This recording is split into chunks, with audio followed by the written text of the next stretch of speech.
Hey, what's up, everybody? It's just Charles. I want to welcome you guys to another episode of the Dreamerspro Show, where we cover everything from sports, hot topics, classic debates, entertainment, and when we give you guys a fresh perspective on things and how we see them. And today, I think we got a pretty interesting show for you guys. Really basketball, very hardcore basketball topic that I think you guys are going to enjoy. But before we get into that, please make sure you like the video and subscribe. To the channel. Now, Shaq, y'all know who Shaq is. Quite outspoken. He's part of the NBA on TNT crew. He's also a part of the big podcast. I think that's his own show, and I think is affiliated with some of the people from ET Entertainment Tonight. I'm not 100% sure. Now, from time to time, Shaq steps out there and he says a thing or two about various, the NBA players and some of the Pantheon greats that are out there. And recently, Shaq put a post, I believe, on his Instagram, and we're getting this via the sportsrush.com. He actually published this on his page 13 hours ago. So obviously, depending on when you're seeing the show here, but he published this on his Instagram page to be exact. And on there, we're going to show you the image. He has a 3-on-3.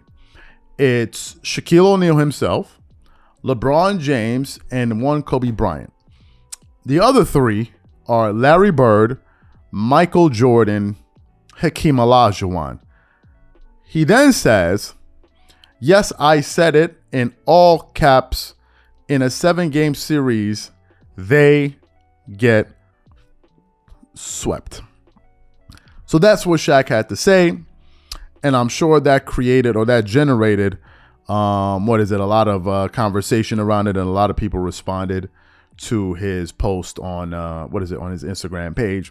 And I said to myself, okay, well, this would be a pretty interesting basketball topic item here today. So, first of all, I think it's a good matchup. Now, he said in a series, I'm assuming, obviously, it's a 5-on-5 type of thing. So I'm going to assume that the other two players, players on either team are at the same level. Let's just put that they're the exact same level. So it just makes this thing simple. So really, the variable here are those three Pantheon greats. And also, we're going to assume that coaching is the same. And we're also going to assume that they're playing in a particular era, right? Let's say in 2010, and they're all in their prime. Let's pick that era of basketball, right between the Stephen Curry kind of era and before that slower pace of basketball was played. So let's say 2010. Let's say that's the era that they're playing in, to make things simple, because I want to get to the crux of this debate here. So he's saying that he believes that it's a sweep.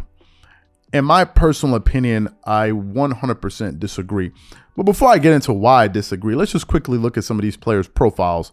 Let's start off with Shaq himself, right? Shaq, obviously the most dominant force in the history of the NBA, one of the top 5 or top 10 scorers of all time. He's a 4-time champion, 3-time Finals MVP that he won, back to back to back. He also won a regular season MVP award in 2000. He's a 15-time All-Star, 3-time All-Star Game MVP. He's been on 10 All-NBA. No, actually, he's been on 14 All-NBA teams, 8 first, 2 second, 4 third.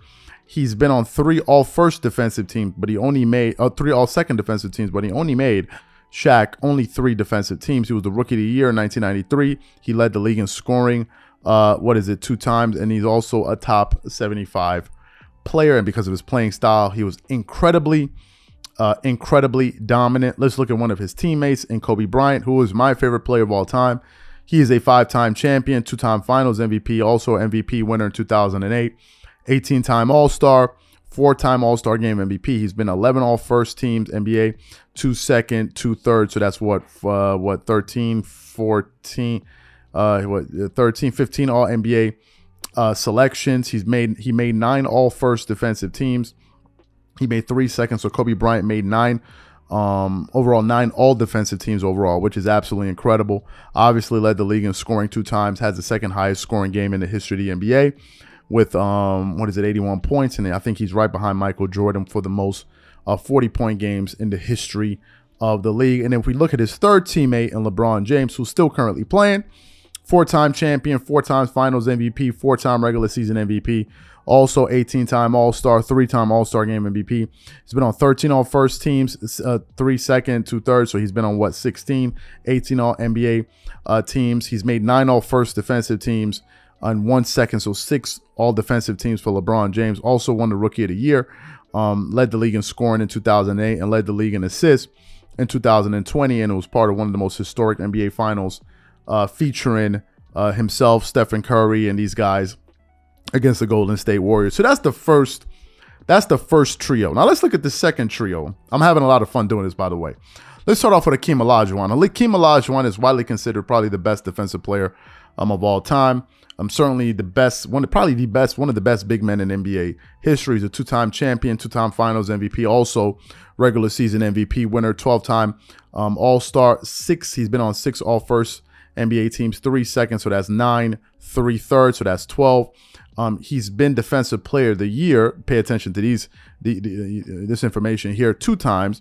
He's been on 5 All-First defensive teams and 4 seconds. So he's been on 9 All-NBA defensive teams, and he led the league in rebounding 2 times, led the league in shot blocking 3 times. Let's look at the other person that we have there. Let's look at Larry Bird, who some consider, like Mad Dog Russo, to be the greatest small forward in history, and NBA history. And there's an argument for him. 3-time champion, 2-time Finals MVP, 3-time regular season MVP, 12-time All-Star Game MVP as well. He's been on 10 All-NBA teams, 3 all-second defensive teams, and he was also the Rookie of the Year. He won the three-point shooting contest 3 times. He's been a part of the 50-40-90 club on 2 separate seasons in 1987 and 1988. And of course, we're going to get to Michael Jordan, who was a 6-time champion, 6-time Finals MVP, 14-time All-Star, Defensive Player of the Year, 10-time scoring champion. Had 2 3-peats in the same decade, and his stats just go. Led the league in steals 3 separate times, and it just goes on and on. In my opinion, he's the best two-way player in the history of basketball. So we've looked at these various players' profiles. Let's get into the nitty-gritty. First of all, let me give you guys the first reason why I think Shaq's team loses. The first reason is this. Looking at this series, the premium that the best player brings you is quite considerable. Now, factor in the fact that you're talking about the greatest player of all time, that premium rises even further. And the delta between him, or the delta between him and the best player, I mean, in this current era, the era before, is just not even close. So you have Jordan. And the reason I'm picking the Jordan's team is simply this. They already have the best player in the series. On either team, they have the best player. That's number one. Number 2, Shaq, some will be saying Shaq will be running rampant on the court. Not necessarily. Because Shaq did have some serious difficulty going up against Hakeem Olajuwon. You can go look at the highlights and the stats involved when they had their clash. And I think, given the fact that Hakeem Olajuwon is this defensive stalwart, I think that he would be able to hold his own against Shaq, and I think that he would be able to play him one-on-one. Not to say that Shaq won't get his numbers, but he's going to be going up against one of the greatest defensive players in the history of the sport, right? And I don't think that'll be a matchup that he just wins, easily. Maybe some people will think, maybe Shaq himself, thought. So far, Jordan's team, they have the best player, and I think, given the fact that Hakeem is going to play well and be dominant as well, and has dominated against Shaq, I think right now the edge is going to Jordan. Now, we look at Kobe, and we look at LeBron, and we look at Larry Bird. If Jordan is playing with Larry Bird can essentially then become a spot-up shooter. And he's going to hit you up for 40% or more from the three-point line. So he's very efficient. Very efficient. And if you have a guy like Larry Bird on the floor, it makes doubling Michael Jordan virtually impossible. Because you're going to have to be worried about that outside threat. If you now switch teams and look at the other team, it is clear that LeBron will have to be the point guard. He will have to be the point guard for that team.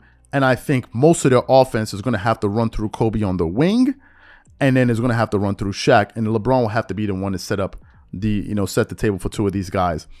LeBron cannot be the secondary scoring option for the Lakers team of Shaq and Kobe to work. And I'll tell you exactly why. Because LeBron cannot play off the ball. LeBron is only effective when the ball is in his hand. And when the ball is in his hand, he needs other players to play a certain way in order for his game to thrive, which means that he is going to have to be what is it? He's going to need these guys to be basically spot up jump shooters. That's where you have another problem, because if you have Shaq, a prime Shaq, chances are you're going to want to run the majority of your offense through Shaq, which means that when LeBron gets the ball, brings it up the court, he has to get off the ball quickly. He has to get off the ball quickly, and in certain cases, LeBron may be the open man because you're not going to double off of Kobe on the perimeter. If you watch Kobe Bryant play, you would know this. Some people say, well, LeBron shoots a better per. These are people that never saw Kobe play. You got little dweebs running around reading stat sheets that never saw Kobe play. Kobe Bryant has made the most unassisted jump shots for a period of time in the NBA and wasn't even close. That includes LeBron. Unassisted, meaning a lot of those jump shots were contested playing on one-on-one or one-on-two defense coverages. So the fact that LeBron's game, given the fact that he needs the ball in his hand, I already think hurts the chemistry of that unit. In the case of Jordan and Bird, Larry Bird, if I'm not mistaken, I could be wrong about this, but Larry Bird was a hell of a, he was a hell of a playmaker. Larry Bird for his career averaged 6.3 assists. Some seasons he averaged 7 assists. That's number one. Number two, I'm also giving the edge to Jordan's team because I believe they're going to win the game on the boards. Yes, they're going to win. As you heard, Hakeem Olajuwon led the league in rebounding 3 separate times. 3 separate times. And I think Shaq, for his career, Shaq ended up averaging 10.9 rebounds a game. But if we look at Hakeem Olajuwon's stats for his career, he ended up averaging 11.1 rebounds per game. And Jordan and Kobe are washed. So what does that mean? What does that mean if these guys are playing against each other? It means that you won't be getting any second chance opportunities when you're playing against that team when you have such great rebounders. And if you look at Larry Bird in terms of his rebounding, I believe Larry Bird, I'm just going to verify this, averaged a double-double in rebounds for his career. Larry Bird averaged 10 rebounds a game for his career. And the highest rebounding season was 11. For a small forward, that is incredible. That is absolutely incredible. So I think when you look at this matchup from an X and O standpoint, I think Jordan's team may win it handily. Because they have too many things working in their favor in terms of chemistry. Jordan would also be the best offensive player in that series. For as much as I love Kobe, Jordan would be the best offensive player in that series. And it's not like as if we're playing a stupid game of, well, this guy cancels out that guy. No. We're looking at the fit. Because if that's the case, we could just look at Russell Westbrook, LeBron James, and Anthony Davis and say, well, this guy beats that guy. And why isn't that working? Because of the fit. I think the fact that LeBron does not play off the ball and needs other players to be, what are you going to do? Turn Shaq into a spot-up shooter for him to clear out the lane so you can shoot? No. It's not going to happen. LeBron would have to be a reliable mid-range, long-distance shooter, and he would have to be able to play off the ball for their offense to flow. And given the fact that Kobe Bryant had a more aggressive mindset when he played basketball, I think Kobe Bryant would dominate the ball offensively, and LeBron would end up being the guy that just sets up everybody.